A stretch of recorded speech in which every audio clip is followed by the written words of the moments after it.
They murdered her, Big Bertha, the 8-pound bass that used to glide through the misty surface of my lake every sunrise.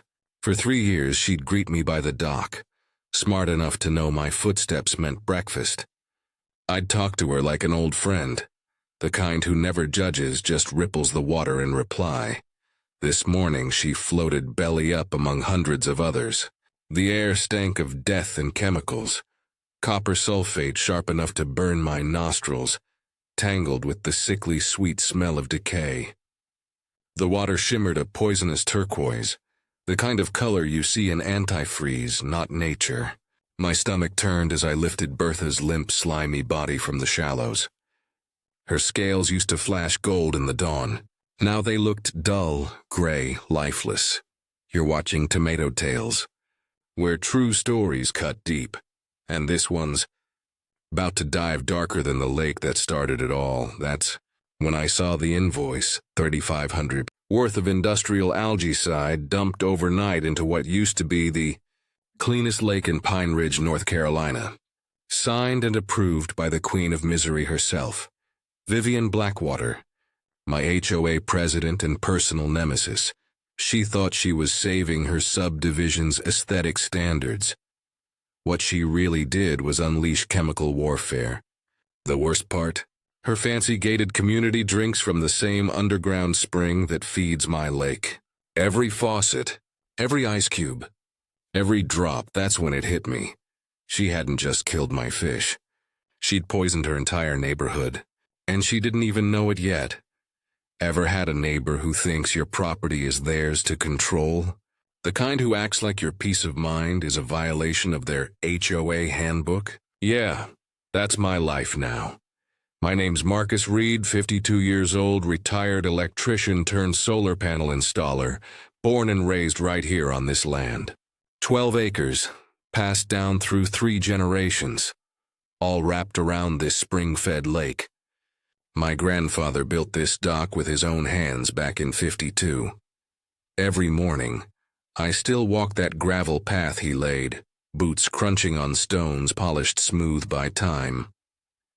Honeysuckle in the air, cypress shadows dancing on still water. It used to be peace until Vivian moved in, and now, everything's about to burn. Metaphorically, and maybe literally. What Vivian didn't realize is that I don't scare easy. You poison my lake, I'll poison your peace. And the first shot in this suburban war? It started with one letter in my mailbox that changed everything. If you think this can't get any darker, trust me, it does. Hit that subscribe button to Tomato Tales because in the next part, the real war with the HOA begins. The letter came on a Monday. Thick envelope, official letterhead, the kind that smells like printer toner and arrogance. Certified mail, meaning she wanted me to sign for my own humiliation. I stood at the end of my gravel driveway, envelope in one hand, coffee in the other, watching the mist drift off the lake. Birds still sang like nothing had happened, as if my world hadn't just turned toxic. Then I opened it. Notice of violation, unapproved dock structure, Vivian Blackwater, HOA President, Willow Creek Estates. I could practically hear her voice, sharp, practiced, legal. The letter claimed my dock was a visual obstruction, that my fishing disturbed the neighborhood's aesthetic harmony. 800 grand she paid for her house, and apparently, the sight of an old man casting a line was ruining her view. My laugh startled a heron off the shoreline. I've dealt with high-voltage lines, lightning strikes and stubborn generators that could have killed me twice over. But this was something new. Weaponized pettiness wrapped in legalese. I called my old buddy Tom Martinez, a real estate lawyer with a sense of humor as dark as my morning coffee. He read the letter, snorted, and said, "Marcus, she's bluffing. Your property existed decades before that HOA was even a thought. She's trying to scare you." Then he said something that stuck. "Old land doesn't bow to new rules. Remember that. Knowledge nugget. If your property predates an HOA, their shiny new covenants can't touch you. Your deed is your armor. Don't let bureaucrats tell you otherwise. That should have been the end of it. But people like Vivian don't stop when they're wrong. They double down until everyone around them breaks. A week later, the county inspector rolled up my driveway in a government truck, clipboard in hand, apologetic smile on his face. "Sorry, Mr. Reed," he said. "Got a complaint about illegal construction." He checked my dock, looked at my grandfather's original 1987 permit, then looked at me and said, "You've got nothing to worry about. Someone's wasting my time." Someone named Vivian. That night, while the moon hung low and the crickets sang, I realized what I was up against wasn't just an HOA president. It was a woman who believed control made her untouchable, and I've never met anyone more deserving of being proven wrong. By the next morning, her war machine was just warming up. Chainsaws, leaf blowers, diesel fumes. Her next move wasn't a lawsuit. It was psychological warfare. You think paperwork's bad? Wait till you hear how far she went to drive me off my own land. Hit that subscribe button to Tomato Tales, because the battle for my lake is only getting louder. It started quietly, and then got deafening. Every morning, right at sunrise, the hour I used to cast my first line, the peace shattered. Chainsaws screamed. Leaf blowers roared. Industrial mowers buzzed so close to my fence line I could smell the diesel. The same hour the base would have been feeding, my lake now echoed with the sounds of war. Vivian Blackwater had weaponized landscaping. I'd sit on my porch, coffee in hand, watching her grounds crew line up like soldiers. Brand new equipment, matching uniforms. She wasn't cutting grass. She was cutting nerves.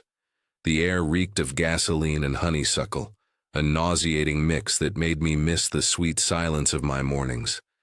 And through it all, she'd stand on her deck, wine glass in hand, pretending not to look at me. But I knew better. She wanted me to react, to lose my cool. Thing is, I've worked 30 years around men who think yelling fixes problems. You learn to tune out the noise. So I kept fishing. Even if the lake had gone quiet, even if the base were gone, I sat there, line in the water, eyes on the horizon. Because some principles are worth more than peace. But make no mistake, I wasn't ignoring her. I was studying her. Vivian was predictable, the type who mistakes obsession for authority, the kind who can't sleep if someone else has control of their own life. So when her noise assault failed, she shifted tactics. 2 weeks later, a white SUV pulled up outside my fence. Out came 3 men in hard hats carrying surveying gear that looked like something NASA would use to find aliens. Lasers, tripods, scanners. They started measuring my property line. The same line marked with concrete posts my grandfather had set 70 years ago. I didn't even bother going out. I just watched through my kitchen window, sipping coffee while they wasted 6 hours proving what the county already knew. When they left, a fresh envelope was waiting in my mailbox. Her lawyer again. Dock encroachment notice, 6 inches over community boundary. 6 inches, on a lake my family owned before she was born. That's when I realized something chilling. Vivian wasn't trying to win a case. She was trying to break me piece by piece. One envelope, one noise, 1 inch at a time. But I wasn't the type to crack under pressure. I was the type to wire it into a trap. Next came her boldest move yet. A lawsuit so ridiculous it would have been funny if it hadn't lit the fuse that turned this feud into a full-blown war. She thought a few papers and some noise could scare me off. She had no idea who she was dealing with. Hit subscribe to Tomato Tales. 3 days later, I got the papers. A thick manila envelope stamped with County Court Filing, Property Encroachment. Vivian Blackwater had officially declared war, all over 6 inches of dock space. Her lawsuit read like a novel written by a lunatic with a law degree. Words like violation, encroachment, damages, community harm filled every paragraph. She'd paid filing fees higher than most people's rent just to make sure her tantrum had a court stamp on it. And while her lawyers did their dance in the courthouse, she opened a new front, social media, the Willow Creek Estates Facebook group exploded with her carefully crafted posts about a difficult neighbor who refused to respect community standards. Her army of keyboard warriors took the bait instantly. Suddenly I was the villain, the old hermit polluting their precious neighborhood. Comments rolled in like wildfire. Why doesn't he move? He's bringing down property values. An typical country redneck ruining the view. I didn't reply. I didn't need to. Because that weekend, I decided to do some digging of my own. The courthouse basement smelled like mildew and forgotten history. Dust floated in the air like ghosts of old tobacco farmers and tired clerks. I spent hours flipping through yellowed documents until I found my grandfather's original deed from 1952, written in that stiff legal language designed to hide gold beneath the boredom. And there it was. The sentence that changed everything, including all water rights, surface and subsurface, to underground spring system and tributaries thereto, in perpetuity. In perpetuity, forever. I sat there in that dusty basement, fingers black with age-old ink, realizing the truth. My grandfather hadn't just owned the land. He owned the entire lake system, every drop, every fish, every spring that fed into it. And those springs didn't stop at my property line. They ran straight under Willow Creek Estates, the same underground system that supplied water to all 847 of those overpriced houses, and the same system Vivian had just poisoned with her algae stunt.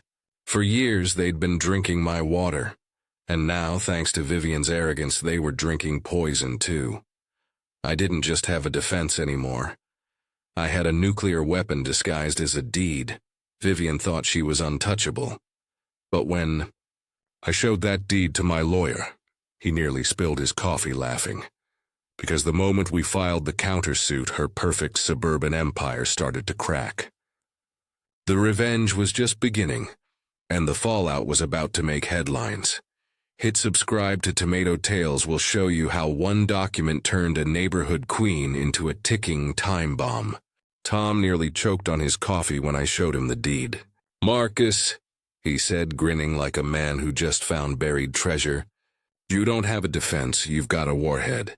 He wasn't exaggerating.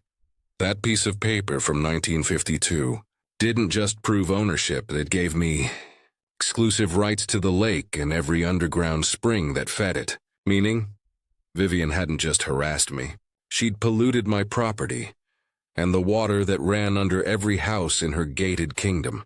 Tom filed a countersuit for harassment, slander, and environmental violation so fast the courthouse printer probably smoked.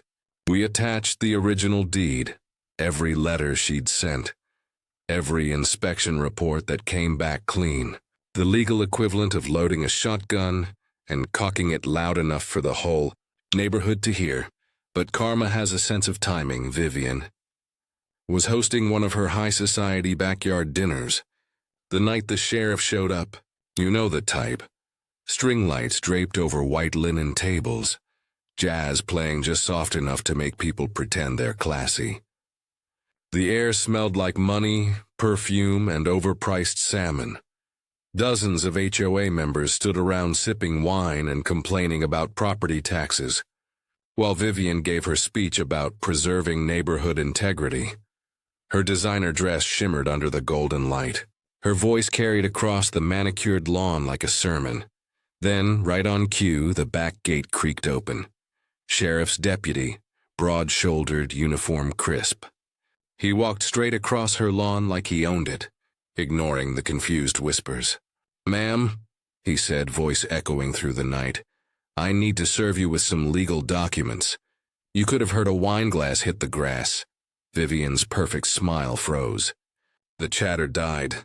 Dozens of eyes turned toward her as the deputy handed over the stack of papers. "My countersuit, stamped and sealed. This is harassment," she snapped, her voice cracking.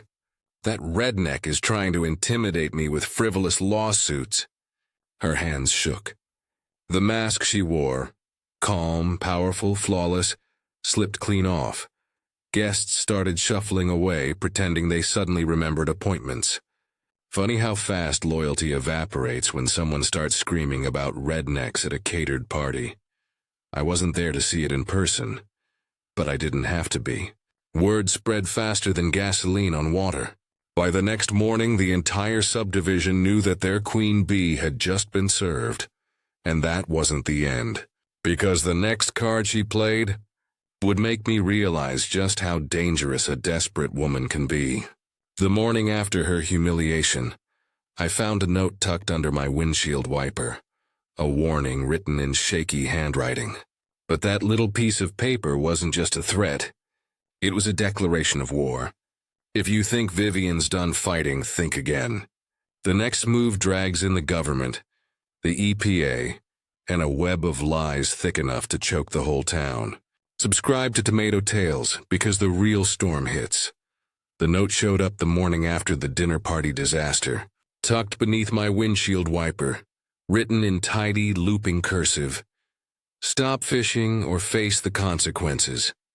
No signature, no return address, just a faint scent of perfume and desperation. I crumpled it, tossed it on the dash, and muttered, "Nice try, Vivian." But this wasn't fear, it was warning fire. And within a week, the attack changed shape. It started with a white pickup truck marked Wildlife and Fisheries. 2 agents climbed out, clipboards ready. "We've received reports that your activities may be disturbing migratory birds," one said. I almost laughed. "You think bass fishing messes up duck flight paths?" They didn't smile. "Regulations," they said. "Routine check." I showed them around. Clean lake, 0 violations, the usual. They left puzzled. 2 days later, another vehicle rolled in. EPA this time. A man in a hazmat suit stepped out like he was entering Chernobyl. "Sir, we're investigating potential chemical hazards from private water use." He took samples, snapped photos, made notes on his tablet. When he left, the smell of disinfectant hung in the air like insult. By Friday, my property looked like a government field trip. Health Department Monday. Code Enforcement Thursday. If you'd driven by, you'd think I was running a toxic waste site instead of a fishing dock. And that's when I understood. Vivian wasn't fighting me anymore. She was weaponizing bureaucracy. Each new inspector arrived more annoyed than the last.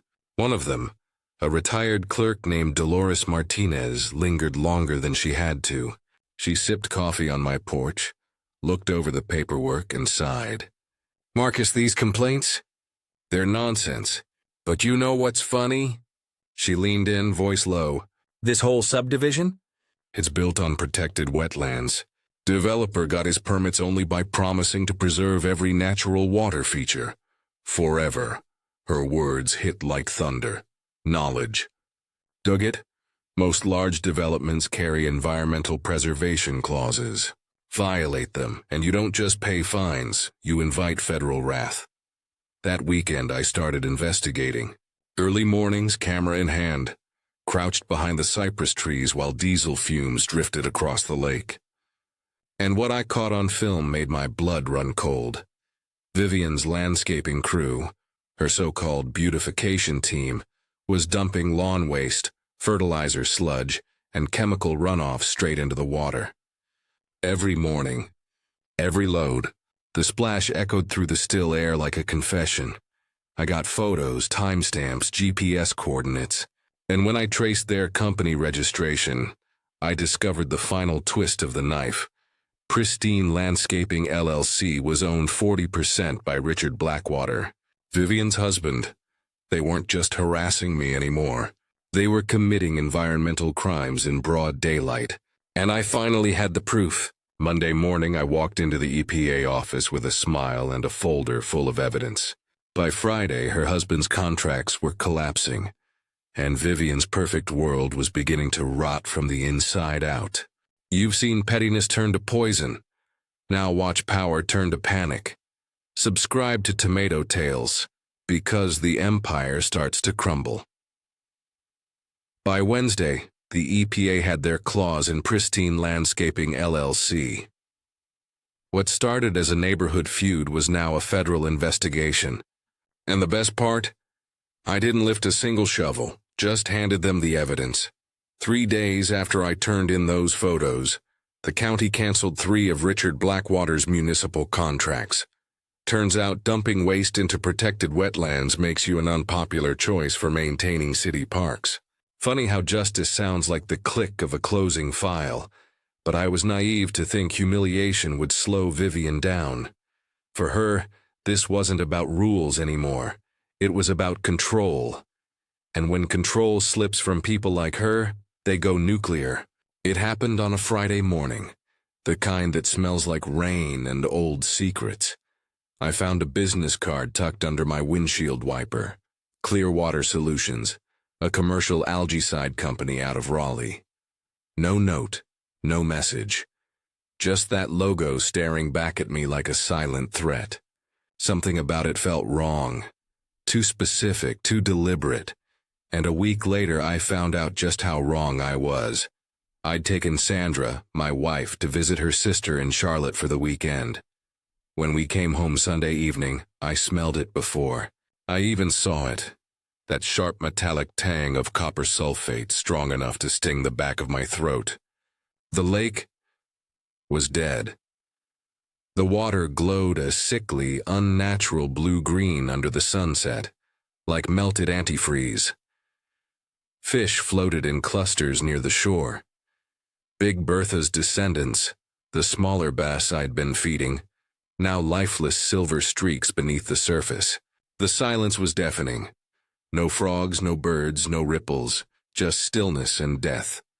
The next morning, Officer Jim Patterson from the county's Environmental Task Force arrived. He dipped his test strips, frowned, then called for backup. "Industrial-grade copper sulfate," he muttered. "Enough to sterilize this lake for 3 years minimum." He looked at me, jaw tight. "This isn't vandalism, Marcus. This is felony destruction of property, maybe federal environmental terrorism."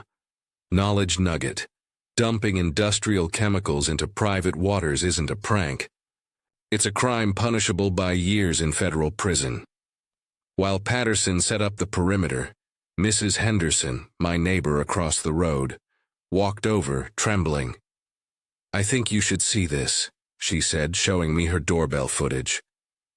At 2:17 a.m., a white Clearwater Solutions truck rolled up. 2 figures in hazmat suits stepped out, hauled drums to the shoreline and dumped them straight into the lake. By 2:43, they were gone. 26 minutes. That's all it took to erase 70 years of family history. That night I sat on the dock, staring at the lifeless water, holding one of the smaller fish in my hands. The wooden planks felt colder than usual. Sandra joined me, her hand finding mine. "What are you going to do?" she whispered. I stared at the horizon until the sun sank beneath it.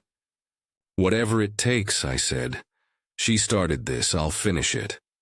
What Vivian didn't realize was that her midnight chemical stunt didn't just kill my lake. It poisoned her own neighborhood's drinking water. And by the time she found out, it was already too late. When the EPA's test results came back, the numbers didn't just raise eyebrows, they detonated them. Copper sulfate levels were 20 times above the legal limit. The contamination had spread beyond my lake, leaching into the groundwater that fed the Willow Creek Estate's wells. Within days, the calls started. Residents complaining of rashes, dead lawns, metallic-tasting water. The same people who'd mocked me online were now boiling bottled water on their marble countertops, wondering why their ice smelled like pennies. The irony was biblical, but I wasn't celebrating. Not yet, because Vivian still had friends in high places, real estate investors, county board members, a cousin in the zoning office. She wasn't going to fall easily, so I needed to hit her where her arrogance couldn't save her, the federal level. Tom and I met in his cramped downtown office. The blinds were half broken. The air smelled like stale coffee and old files. My kind of place. He slid a document across the desk. EPA's already building a case, he said. But if we file this civil action too, you're not just a witness. You're a plaintiff. He leaned back, eyes gleaming. Marcus, you could own that subdivision when this is over. I didn't want their land. I wanted their truth, so I filed it. Reed versus Blackwater Development Group. A quiet, sharp piece of paperwork that carried more weight than a bullet. Meanwhile, the neighborhood began to turn on Vivian. First came the whispers, then the meetings, then the full-blown HOA revolt. I'd drive by sometimes, slowly, deliberately, and see her standing on her porch, pale, stiff, pretending not to notice the sideways glances from her once loyal followers. Her Facebook empire had gone silent. Her friends stopped showing up for wine nights. And then, the county posted the first notice of water advisory. Bright orange sign at the subdivision gate, bold black letters, non-potable water, boil before use. Ongoing investigation. It stayed there for weeks. Her perfect world, now fenced in by shame. Sandra tried to make me rest, but revenge doesn't sleep easy. Most nights I'd sit by the dock, watching the moon shimmer over poisoned water, replaying every word, every insult, every smug smile Vivian had ever given me. Each one was fuel. Each one was proof. Then one night, long after midnight, headlights cut through the fog. A black sedan stopped at my gate. For a moment I thought it was another inspector. But then I saw her, Vivian Blackwater herself, stepping. Out wrapped in a silk robe, her hair undone. Mascara streaked like rain. She walked up to the fence, gripping the bars. "You did this to me," she hissed. I stayed seated, arms crossed. "No, Vivian," I said quietly. "You did this to yourself." Her lips trembled. "You think you've won?" I stood, walked to the fence, and looked her dead in the eyes. "I don't care about winning," I said. "I care about justice." She stepped back, trembling, eyes glinting like cracked glass. And then she whispered, almost to herself, "Then you'll drown in it too." Her car disappeared into the fog, but those words stuck like a splinter under my skin. 2 nights later I woke to the sound of sirens. Flames rose from the far side of the lake, orange against the dark sky. Vivian's house was on fire, and from the way it burned, it wasn't an accident. Sirens echoed across the valley like wounded animals. Red and blue lights painted the treetops as I ran down the gravel road, the night air thick with smoke and fear. From the hill I could see it, Vivian's house, or what was left of it. A roaring inferno, orange tongues chewing through the roof, sparks climbing into the black sky like angry stars. Firefighters worked in frantic rhythm, hoses arcing across the yard, water hissing on impact. The smell of burning wood and melted plastic hit me like a fist. Her perfect white picket fences, gone. Her rose bushes, ash. For a long time I just stood there, motionless. This wasn't triumph. It was something colder. Something that hummed under the ribs like guilt and relief fighting for space. Officer Patterson found me by the fence line, his face streaked with soot. "She wasn't inside," he said. "Neighbor saw her leave 20 minutes before it started." He paused, lowering his voice. "But Marcus, the fire didn't start in the kitchen or the wiring. It started near the lake, down by her pump system. I felt the air leave my lungs, the pump that fed her irrigation, the same one drawing poisoned water from my lake." Patterson flipped open his notebook. "We found a ruptured pressure tank, corroded to hell. Could have sparked from metal fatigue or," he looked at me, "or it could have been tampered with." I didn't say a word, because I didn't need to. The next morning the county cordoned off her property. News vans showed up, sniffing for tragedy to turn into clicks. Reporters called it a mysterious fire tied to an ongoing water contamination scandal. I called it karma, but even then something felt off. Vivian had vanished. No calls, no sightings. Her husband, Richard, was in federal custody facing environmental charges. Her house was a husk, her kingdom gone, yet she was nowhere. 3 days later, I got a call from Tom. "Marcus," he said, "you might want to come down to the courthouse." He sounded uneasy. When I arrived, he handed me a sealed envelope. No return address, just my name, typed neatly on the front. Inside were copies of every letter Vivian had sent me, each one marked with her signature, each one duplicated perfectly, except for one thing. At the bottom of every page, written in new ink, were 5 words. "You think this is over?" Tom looked at me. "Where did this come from?" I shook my head slowly. "I don't know." That night the air around the lake felt heavier than usual. Still, almost listening. Sandra said it was over, that I'd won. But I could feel something lingering, like the lake itself was holding its breath, waiting. The surface rippled once, just once, then went perfectly still. The following morning, investigators drained the remains of Vivian's pump system, and what they pulled from the mud wasn't just machinery. It was something that rewrote everything I thought I knew about her disappearance. The morning they drained the lake, the world went silent. No birds, no wind, just the low drone of the pumps pulling 70 years of water from the earth. I stood by the shoreline, arms folded, watching history disappear inch by inch. Mud surfaced where I used to fish, thick and black as tar. The stench of decay rolled off it, a mixture of algae, metal, and something older, something that shouldn't have been disturbed. Officer Patterson was there, clipboard in hand, his face grim.